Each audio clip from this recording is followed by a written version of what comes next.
देशमुख कुटुंबीय अजूनही न्यायाच्या प्रतीक्षेत आहे.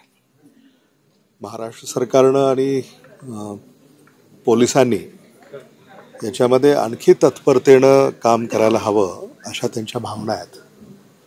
आणि एकंदरीतच इथं सगळ्या प्रश्नांची जाण घेतल्यानंतर मला असं वाटतं की महाराष्ट्र शासनाला इथं खूप लक्ष देण्याची गरज आहे. कारण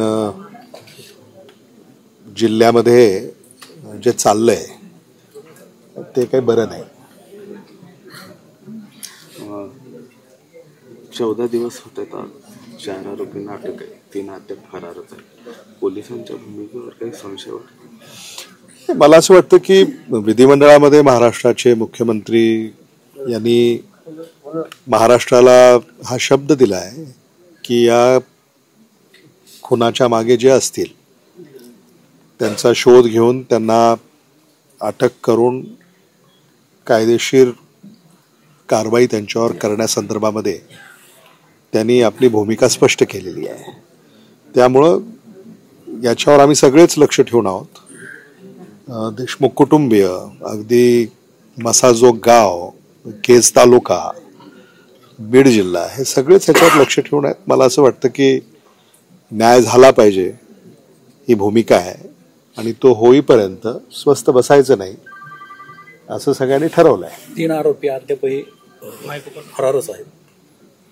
ते त्यांनी आता सांगितलं मला आणि त्याच संदर्भामध्ये त्यांनी चिंता व्यक्त केलेली आहे. देशमुख कुटुंबियाला सुरक्षेची सुद्धा गरज आहे.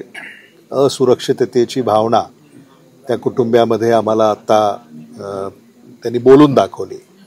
उद्याच जिल्हा पोलीस अधीक्षकांना काँग्रेस पक्षाचं शिष्टमंडळ भेटेल आणि या संदर्भामध्ये त्यांच्याकडे मागणी करेल की देशमुख कुटुंबियांना सुरक्षा द्यावी, सुरक्षेत वाढ करावी. ही मागणी उद्या आम्ही नोंदवतोय. आणि अजूनही जे काही आरोपी शोधून पकडले नाहीत या संदर्भामध्ये सुद्धा त्यांनी या ठिकाणी चिंता व्यक्त केली आहे. तर ती सुद्धा बाब आम्ही शासनाच्या निदर्शनास आणून देणार आहोत. सामाजिक न्याय मंत्री संजय शिरसाट असं म्हणाले की राहुल गांधी यांना परभणीमध्ये जायला वेळ आहे, बीडमध्ये नाही. राहुल गांधी परभणी प्रकरणावरनं राजकारण करतात, ते ढोंगी आहेत.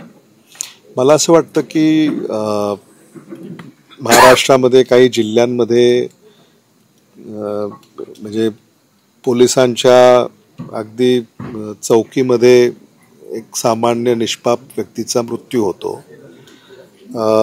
बीडमध्ये सामान्य कुटुंबात जन्माला आलेला एखाद्या गावच्या सरपंचाचा खून होतो.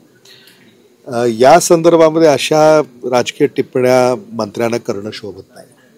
मला असं वाटतं अशा टिप्पण्या करण्यापासून आपण सगळ्यांनीच दूर असायला हवं.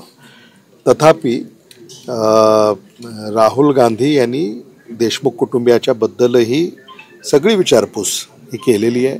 आज हे जे सगळे खासदार इथं आलेत ते राहुल गांधीजी यांच्या सूचनेवरूनच आलेले आहेत. त्यामुळं अशा संदर्भातलं राजकारण करणं हे योग्य नाही आहे.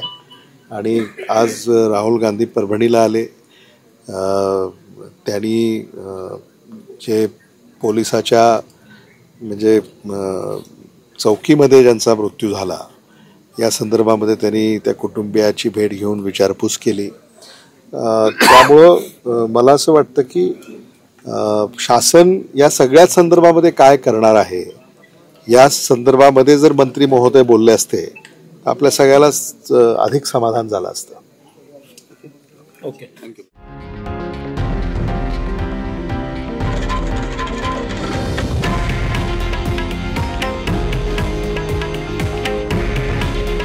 हे आहे देशातील नंबर 1 न्यूज नेटवर्क आणि आपण पाहत आहात TV9 मराठी.